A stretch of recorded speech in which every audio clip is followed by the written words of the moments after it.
estão felizes de estar na casa do Senhor? É bom, sempre bom, mais uma oportunidade. Como o pastor falou, não desperdice, é mais uma oportunidade para quem já é servo, que já é filho, aperfeiçoarmos o nosso amor, aprendermos mais de Deus e aqueles que estão nos visitando, de conhecer também um pouquinho mais desse nosso Deus.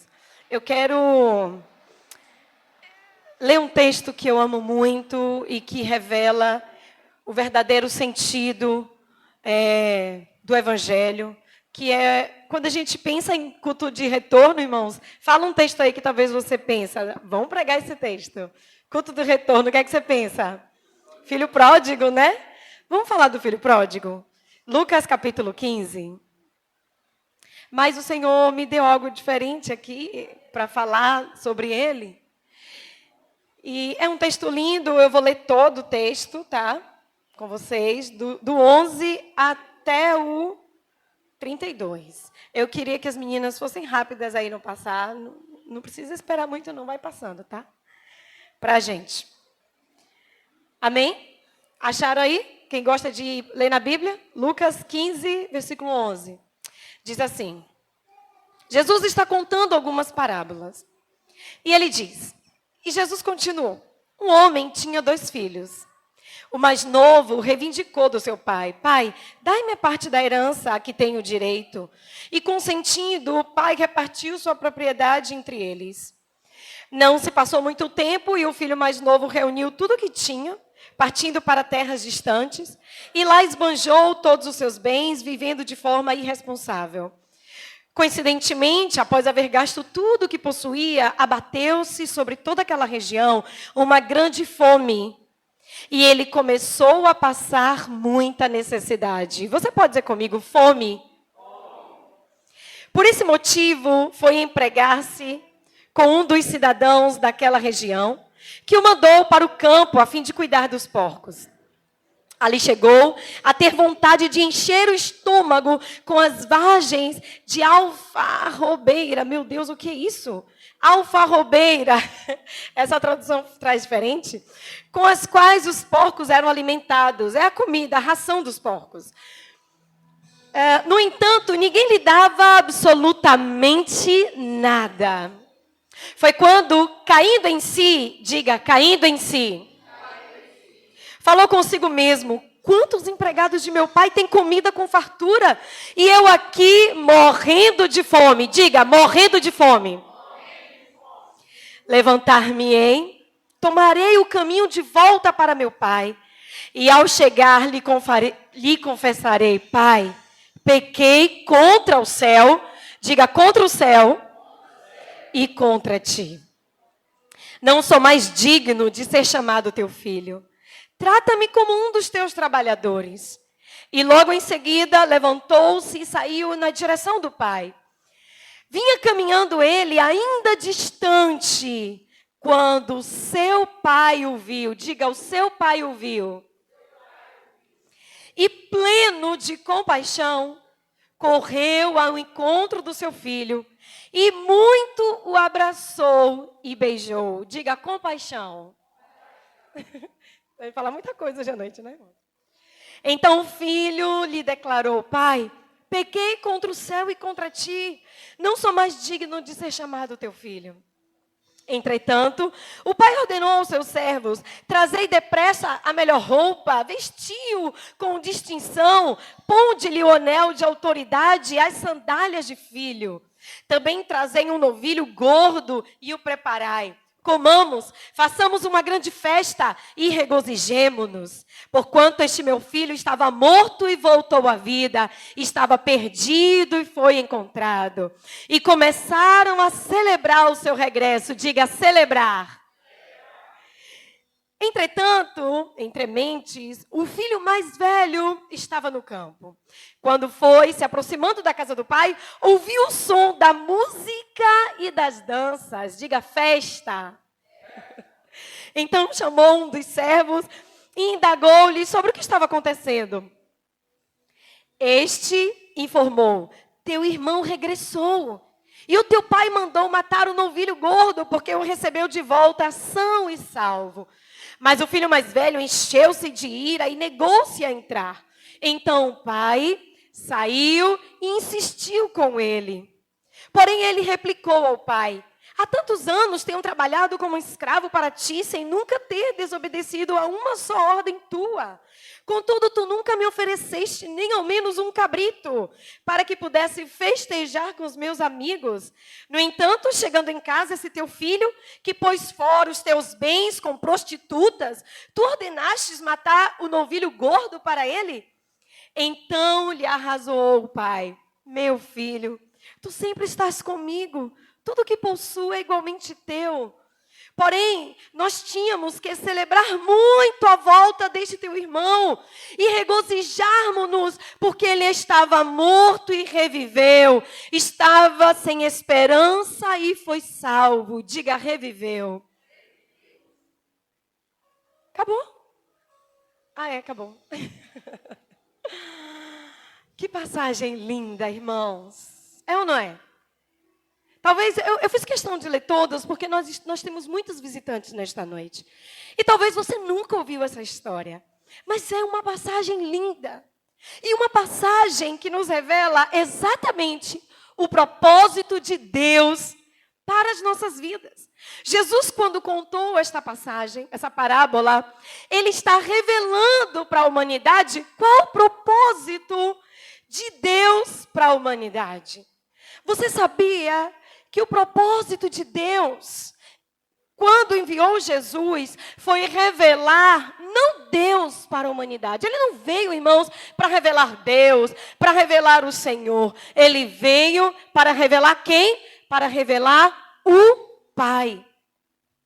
Em todo o Antigo Testamento, as pessoas conheciam Deus. E quando a gente fala Deus, e talvez você que ainda não se entregou a Jesus, assim como cada um de nós aqui anteriormente, nós tínhamos aquela imagem de Deus, alguém muito distante, alguém muito longe, alguém que fica bravo com muita facilidade, porque se a gente peca, se a gente falha, se a gente erra, qual a nossa concepção? Deus está bravo comigo.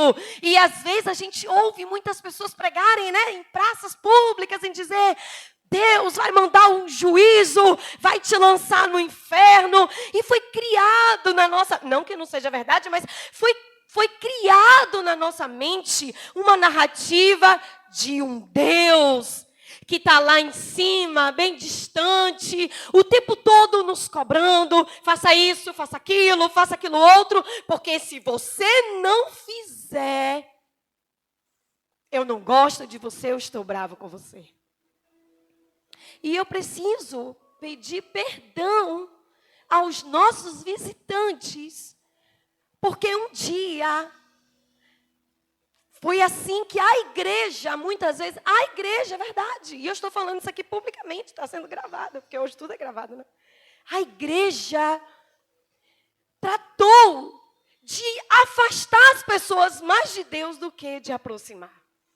Mas nesta noite, eu venho trazer para você a revelação do propósito de Deus ao enviar Jesus para a humanidade. A Bíblia diz que Jesus disse assim: olha, eu não vim condenar o mundo, eu vim salvá-lo.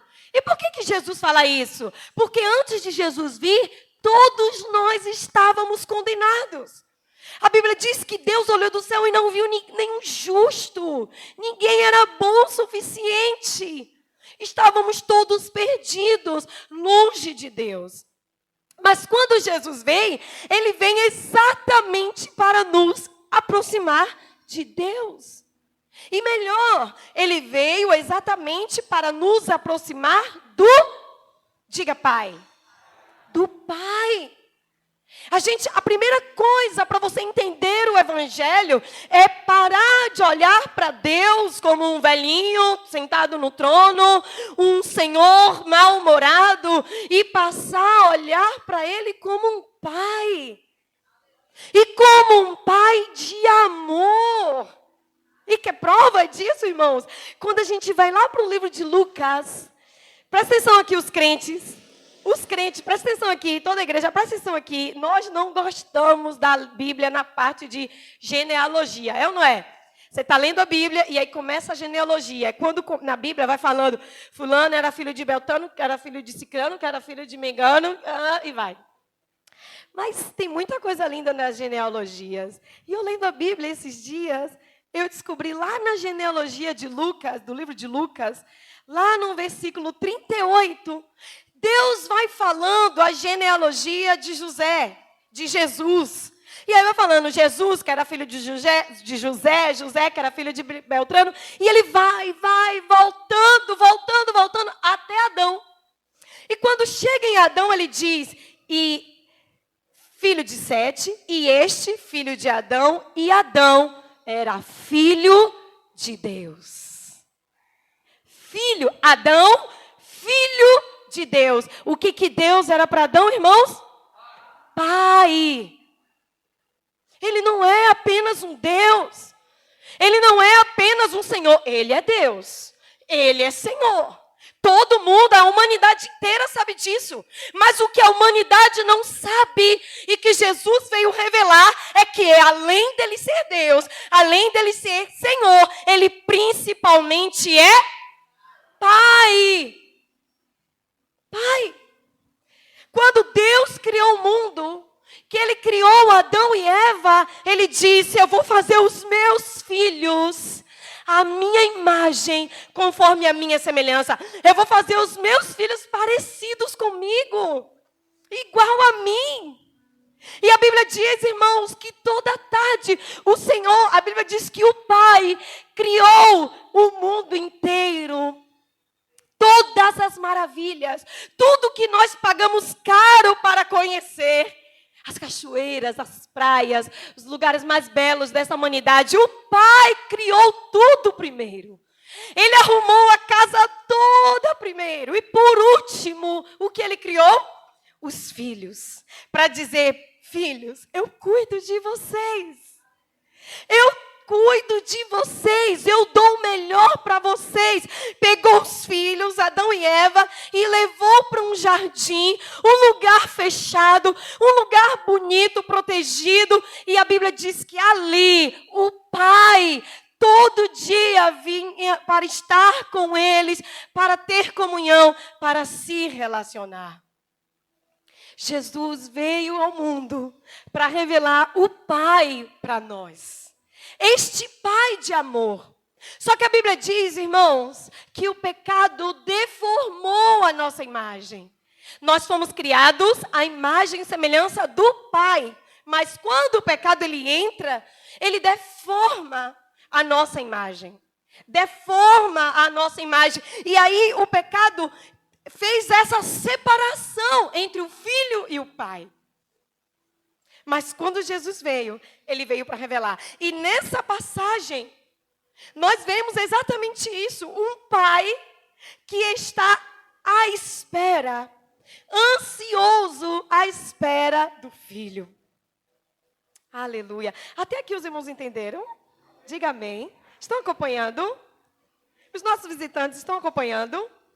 Então, nesta noite eu quero te falar sobre um pai. Um pai que te ama. Um pai que criou tudo para você. Um pai que tem um cuidado especial com a tua vida. Só que tem um problema. O diabo, no propósito dele de nos afastar do pai, ele também prejudicou a imagem de um pai. Porque não tem como nós falarmos dessa passagem sem lembrarmos do pai terreno, do nosso pai. Se olharmos para a história da humanidade, a maioria das pessoas tem problemas com a sua paternidade terrena com seus pais. Quantos de nós fomos criados apenas pelas mães? Quantos pais abandonaram seus lares?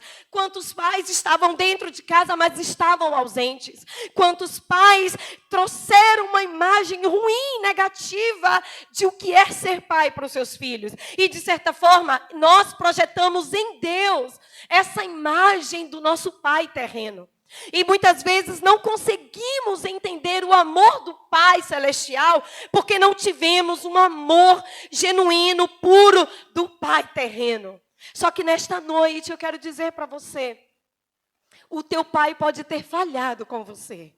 O teu pai terreno pode ter errado, pode ter falhado com você. Mas o teu Pai celeste, o teu Pai eterno. Olha o fundo musical aqui, Jordão. O teu Pai que te criou, que te formou, ele diz assim na palavra dele, ó, ainda que o teu pai e que a tua mãe te abandone, todavia eu nunca te abandonarei. Nós precisamos desassociar a imagem terrena do nosso pai, que não nos protegeu muitas vezes, que não nos amou. É claro que isso não é regra, porque nós temos pais também maravilhosos. Mas nós temos que desassociar isso do nosso Pai Celeste. Porque ainda que nós não tivemos bons pais terrenos, todavia o nosso Pai Celeste, Ele nos ama com amor eterno. E Ele nunca nos abandonará. Nunca. E é o que mostra nessa passagem. Um filho que estava junto do pai, que estava protegido pelo pai, que estava no seio do pai, da família do pai. Mas ele, seduzido pelas coisas deste mundo, ele chega para o pai e diz, pai, eu quero ir embora, me dá a minha parte, eu quero seguir a minha vida. E o pai, entendendo que o filho já era maior de idade, já sabia fazer suas escolhas, entendendo que ele fez a parte dele, o que ele fala? Tudo bem, meu filho, você quer, não é o que eu quero para você. Porque o que o nosso pai quer para nós é o melhor, irmãos. Diga aí para a pessoa que está do seu lado, o teu pai quer o melhor para você. Dá uma cutucada aí bem forte, porque já tem gente sonolento. Diga, o teu pai quer o melhor para você. Você acha mesmo que era isso que o pai queria para o filho? Não era. Sabe o que acontece, filhos? Sabe o que acontece, filhos? Olha aqui para mim. Quando nós crescemos, nós achamos que sabemos o que é melhor para as nossas vidas, sim ou não? E fala, pai, agora eu vou seguir o meu caminho, me deixe que eu já sei andar com as minhas próprias pernas. E é isso que esse filho faz. Fala, pai, até aqui foi bom, o Senhor me criou, mas agora eu quero seguir a minha vida, a minha história. E a Bíblia diz que o pai dá toda a herança dele e o filho vai. Mas quando o filho vai, olha o que a Bíblia diz, ele gasta todos os seus bens com prostitutas, com farras, com festas, ele gasta tudo o que ele tem. E enquanto ele está lá com tudo, está uma maravilha, é ou não é? Está uma maravilha, porque ele tinha controle da situação. Mas quando acaba o controle, aí vem o primeiro sintoma de recuperação na vida deste jovem. Sabe qual é o primeiro sintoma de recuperação? Fome. A fome dele é o primeiro sintoma de que algo já está acontecendo dentro dele. Porque quando nós estamos doentes, irmãos, qual é a primeira coisa que nós perdemos? É o quê? A fome. É ou não é? Quando nós não temos fome, e aqui eu quero falar para todo mundo, tá? Pega a sua parte aí. Quando nós estamos lá fora, mas nós não temos fome de Deus. Quando nós estamos aqui dentro e nós não temos fome de Deus, não temos sede de Deus, é sinal de que nós estamos doentes espiritualmente. Porque quando nós estamos doentes, nós não temos fome. Quando você começa a se recuperar, qual é a primeira coisa que você resgata? A fome. Então, crente, se você não tem fome, vou fazer um parênteses para os crentes agora, tá? Se você está aqui e não tem fome do Pai, e não tem fome da presença, e não tem fome da palavra, corre para comer a pulso, porque quando a gente é criança, está doente, está sem fome, alguém que é mais responsável, que entende a situação, faz o quê? Vai comer a pulso. Então, quando você não tem fome, você que já conhece a verdade, está sem fome, entenda, você está doente espiritualmente. E é hora de começar a comer a pulso para começar a se levantar e a se recuperar. E quando nós estamos lá no mundo, longe do Pai, enquanto nós não temos fome, significa que nós ainda estamos doentes e estamos longe da recuperação. Foi assim na vida desse jovem. A falta de fome traz essa falsa sensação de prazer no mundo. Prazer no mundo. E aqui, sabe qual é o maior problema da humanidade? Não é o pecado. Não foi o pecado o maior problema desse jovem. Não foi o pecado o maior problema de Adão e Eva. Não é o pecado. O que é o pecado para Deus? É um nada. O pecado não é o maior problema. Igreja, o pecado não é o maior problema. Qual é o problema maior, pastora? O engano. O que entrou primeiro na vida de Eva? O pecado ou o engano? O engano. Ela foi enganada. E quando nós estamos sem fome, nós estamos sendo enganados. Achando que está tudo bem. Achando que não tem problema algum. O engano é o maior problema. Porque o engano, ele nos cega. O engano, ele tira a nossa fome. O engano nos dá essa sensação de que está tudo certo. O engano. E depois do engano é que vem o pecado. E aquele jovem, enquanto ele não tinha fome, ele estava no engano. Mas quando a fome bate, primeiro sintoma de que algo começou a mudar dentro dele, então a Bíblia diz que ele cai em si. Diga comigo, cai em si.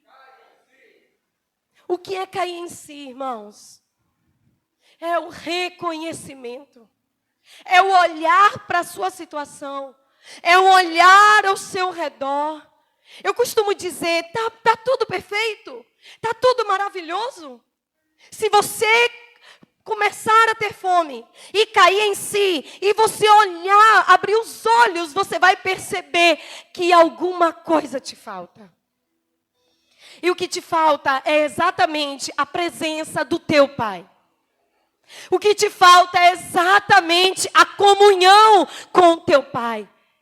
Porque filho não foi criado para ficar longe do Pai. Claro, né? Aqui no mundo, depois de uma certa idade, se distancia, mas está sempre conectado. Nós não fomos criados para ficar longe do Pai. E a Bíblia diz que aquele jovem, depois da fome, ele cai em si. E quando ele cai em si, ele reconhece o seu estado. Talvez é isso muitas vezes que está faltando nas nossas vidas. O cair em si, o olhar para um pouco, para tudo, para olhar em volta, para analisar a situação, para entender que não tá tudo bem, não está tudo certo. Só que aqui tem um problema, porque cair em si mexe no orgulho. E muitas vezes nós, como filhos que achamos que sabemos o que é melhor para nós temos aquele orgulho de não querer reconhecer. Mas enquanto nós temos orgulho, a fome ela vai aumentar. E é bom que tenha fome. Se você conhece alguém que você já falou, já instruiu, e a pessoa não cai em si, deixe. Ore, interceda e deixe, porque a fome vai aumentar. Foi o que aconteceu com aquele jovem. Quando ele não tinha mais nada. A Bíblia diz que é como se o estado dele, ele chegou no fundo do poço. Infelizmente, irmãos, muitos de nós esperamos chegar ao fundo do poço para tomar uma atitude. Muitos de nós, quantos de nós já ouvimos isso aqui, ó? Se não for por amor, vai pela... A gente ouve muito isso, né? Tem gente que prega isso ainda para os ímpios, para os descrentes. Mas, infelizmente, é uma escolha nossa. Que muitas vezes nós esperamos entrar no fundo do poço para tomar uma atitude. Uma atitude que vai mudar a tua história. Uma atitude que vai beneficiar a tua vida. Uma atitude que vai restituir você do lugar onde você nunca deveria ter saído. Aquele jovem, ele espera o fundo do poço. Infelizmente.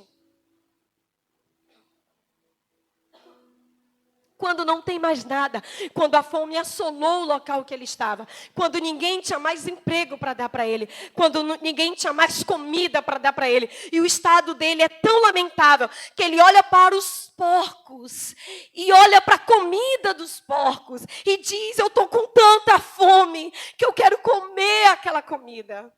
Só que antes que ele faça o pior, a Bíblia diz que ele cai em si e se lembra do Pai. Quantos de nós nos distanciamos tanto do Pai que não conseguimos nem mais lembrar? Mas ele se lembrou. E quando ele se lembrou, ele disse: meu Deus, eu tinha fartura na casa do meu pai. Eu era feliz na casa do meu pai. Meu Deus, na casa do meu pai agora até os servos estão comendo, estão se fartando e eu estou aqui com fome. Mas ainda bem que aquele jovem deixou o orgulho de lado. E caindo em si, ele fala: eu já sei, eu vou voltar. E eu vou dizer: Pai, me perdoa. Porque eu pequei contra o céu e contra ti. Às vezes a gente pensa assim: mas eu não fiz nada contra Deus. Eu não fiz nada contra o Pai. Por que que eu tenho que me arrepender? Por que que eu tenho que estar na igreja? Por que que eu tenho que aceitar Jesus? Por que que eu tenho que ser crente, entre aspas? Por quê? Eu não fiz nada contra Deus. Eu vivo uma vida tranquila. Eu não bebo, eu não fumo, eu não mato. Por quê? A gente tem muitas vezes esse questionamento quando estamos lá fora. Mas olha o que esse jovem diz: eu pequei contra o céu e contra ti. Todo o pecado, por menor que seja, é um pecado contra Deus. É um pecado contra a santidade de Deus. Pode ser uma mentira que talvez você julga pequena. Pode ser um engano. Pode ser um desejo maldoso. Qualquer coisa, uma cobiça, uma inveja, um orgulho. Qualquer pecado que nós cometemos, a Bíblia diz que todos é contra Deus. E aquele jovem reconhece que ele não pecou apenas contra o teu pai. Ele pecou contra o Pai Celestial. Todos, porque todos nós nos afastamos do Pai por causa do pecado. E é por isso que precisamos nos arrepender para nos aproximar dele. E ainda que você tenha uma vida boa, eu falei essa semana com uma pessoa, ainda que você tenha uma vida boa, uma vida tranquila, uma vida feliz, que aparentemente não te falta nada, deixa eu te dizer, o Pai quer te tirar de uma vida boa para te entregar para uma vida maravilhosa. O que você acha que é bom para o Pai ainda é pouco para o que Ele tem preparado para a tua vida. Porque o teu Pai sabe o que é melhor para você. E aquele jovem, ele cai em si. E ele se arrepende. E ele reconhece que ele pecou contra o Pai e contra o Pai. E ele volta para a casa do Pai. Ele volta arrependido. Ele volta disposto a abrir mão dos seus direitos de filho, só para estar junto do Pai novamente. Porque a fome, o fundo do poço, trouxe ele para este lugar de quebrar o orgulho. Infelizmente, nem todos têm a oportunidade de cair em si. Infelizmente, nem todos têm a oportunidade de sentir tamanha fome, a ponto de se arrepender, cair em si e voltar. Por isso que a palavra diz que o tempo e a hora é hoje. Não é amanhã, é hoje. Diga para o irmão que está do teu lado aí, é hoje. É hoje. O tempo é hoje. Aleluia. Eu estou falando isso. Eu estou pedindo para você falar com o irmão do seu lado. É para os irmãos não dormirem, tá? Para você de vez em quando dar uma chacoalhadinha nele aí. Diga para ele, o tempo é hoje. A hora é agora. O dia do arrependimento não é amanhã. Porque a gente não tem o amanhã. O amanhã não nos pertence. E falar isso aqui parece aquela história daquele crente, daquele pastor que gosta de pregar ameaçando as pessoas, dizendo, olha, amanhã você pode morrer. E não é isso, não é o meu intuito, não é esse. É porque a palavra de Deus nos diz assim, o que é a vida do homem? É um vapor que aparece por um pouco de tempo e logo se desvanece. E a Bíblia ainda diz assim no Salmo, hoje foi o dia que o Senhor te deu. Então alegre-se nesse dia, viva o seu melhor nesse dia, se regozije nesse dia, porque de fato você só tem o hoje. Amanhã são só previsões que nós esperamos que dê certo, mas quem nos garante que tudo sairá amanhã como nós planejamos? Se fosse assim, ninguém teria problema, porque o problema é exatamente, você fez um planejamento para o seu amanhã e algo inusitado aconteceu. Então, nem todos têm oportunidade de ter o arrependimento e de voltar como esse jovem teve. Mas hoje o Senhor nos dá esta oportunidade de reconhecer e de entender que o melhor lugar do mundo para se estar é nos braços do Pai. De um pai de amor. A Bíblia fala, irmãos, nessa história, que ele é um pai tão amoroso, que quando o jovem ele vinha, o pai o viu de longe. E quem foi ao encontro de quem na história, na parábola? Quem? O pai. A Bíblia diz que o pai sai correndo em direção ao filho.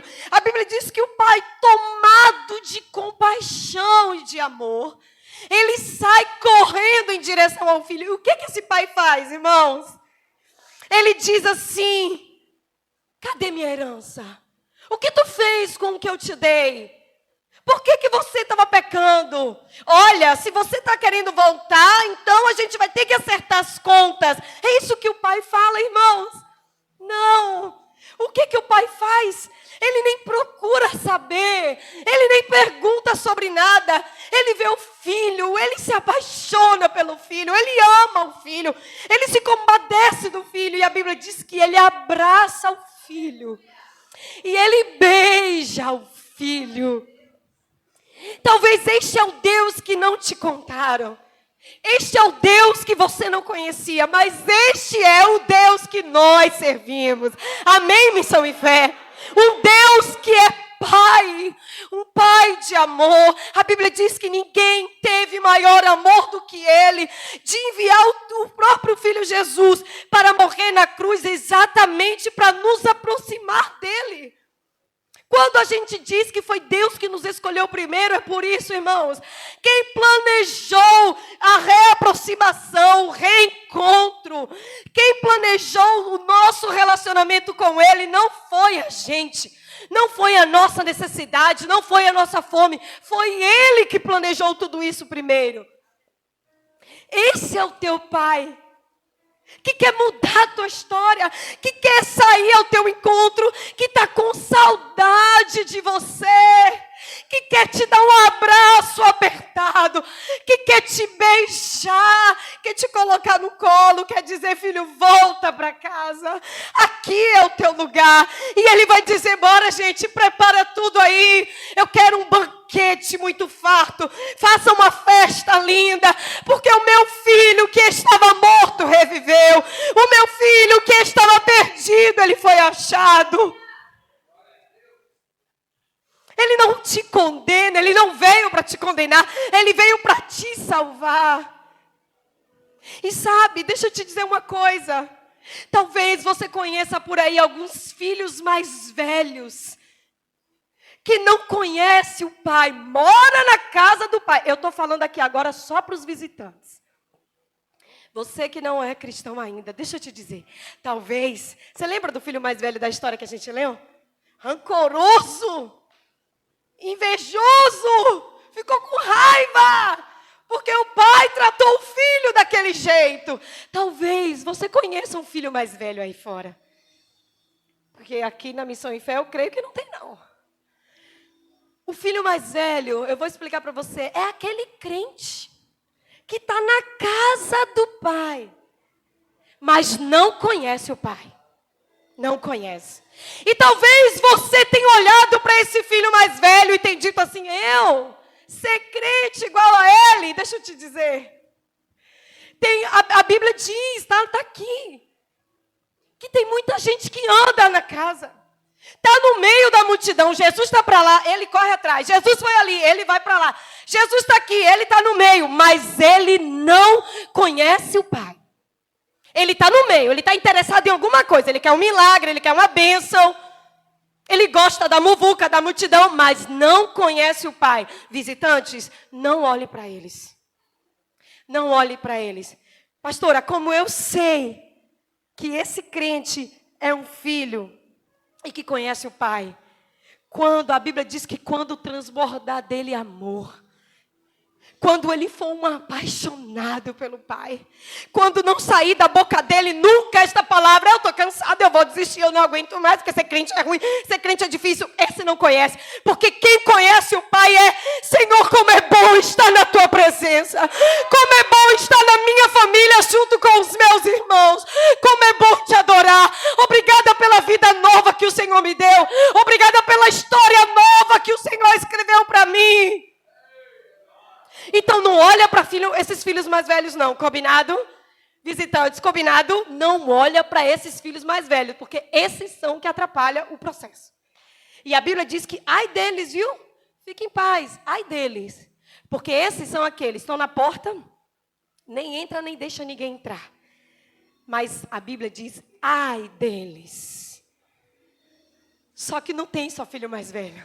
Tem uma multidão de filhos que um dia voltou para a casa do Pai, que foi resgatado pelo Pai, que foi abraçado pelo Pai, que foi beijado pelo Pai, que entrou na festa do Pai e que passou a viver uma história de amor com este Pai, que passou a desfrutar de Deus como um Pai.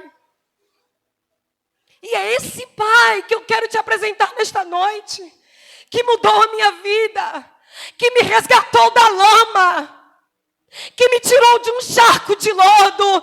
Eu era pobre, miserável, pecadora, mas Ele me amou, Ele restaurou a minha sorte, Ele mudou a minha história. Eu não sei viver sem Ele, é maravilhoso estar com Ele. Eu não estou falando de ser crente, eu não estou falando de carregar a Bíblia, de usar saia grande, eu não estou falando sobre isso, porque isso não é nada. Eu estou falando de conhecer o Pai, de sentir o amor do Pai, de viver perto do Pai, de deitar no colo do Pai e de desfrutar de uma vida que o mundo não pode te dar, que o dinheiro não pode comprar. E que as pessoas que muitas vezes você espera também não pode te dar. Porque todo mundo nesta terra, tudo que todas as pessoas deste mundo quer é ser feliz e ter amor. Só que nós projetamos a nossa felicidade, o nosso amor em outro. Eu quero amor do meu pai, terreno. Eu quero amor da minha mãe. Eu quero amor do meu marido, da minha esposa, do meu namorado, dos meus filhos. E às vezes nós não encontramos isso em plenitude. Por quê? Porque somos todos falhos. Eu falho com meu esposo. Eu falho com os meus filhos. Mas eu encontrei um amor que não falha. Eu encontrei um amor que não me decepciona. Eu encontrei um amor que preenche tudo que eu preciso. Não é ser crente, é ser filha. É esse Pai que eu quero te apresentar nesta noite. Ah, se você conhecesse.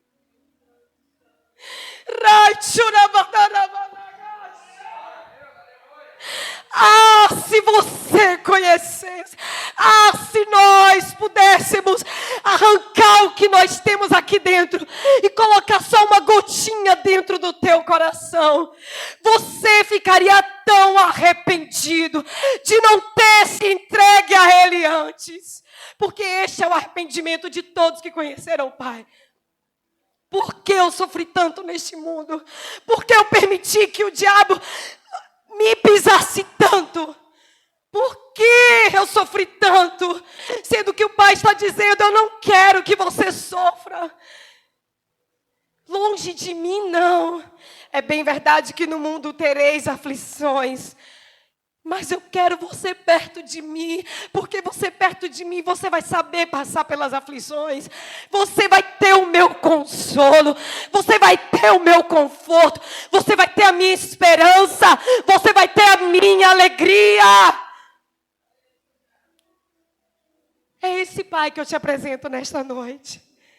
Esta passagem fala deste Pai. É tão bom conhecer a Ele.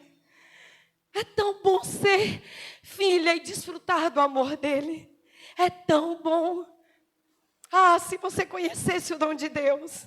E se você soubesse quem Ele é. Você sairia correndo. Você sairia correndo. Você sairia correndo no meio da multidão. Você derrubaria todo mundo que estava na sua frente. E você se jogaria aos pés dEle como aquela mulher.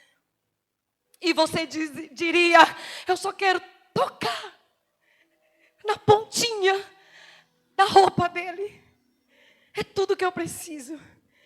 Só que quando aquela mulher pensou que era só isso, Jesus, ele volta, olha para ela, pega ela, levanta, abraça, beija e diz, filha, filha, Deus quer chamar você de filho. É verdade, todos nós somos filhos, não é assim? Todos somos filhos de Deus, é verdade. Mas nem todos os filhos têm sentimentos de filho. E tem filhos que estão distantes, que não estão desfrutando deste colo, deste abraço, deste amor. Vamos ficar de pé? Esta é a palavra. Eu quero o ministério de louvor aqui. E eu quero te dizer... Talvez te contaram um evangelho que te afastou mais do Pai do que te aproximou. Mas nesta noite, em rápidas palavras, eu tentei te falar um pouquinho sobre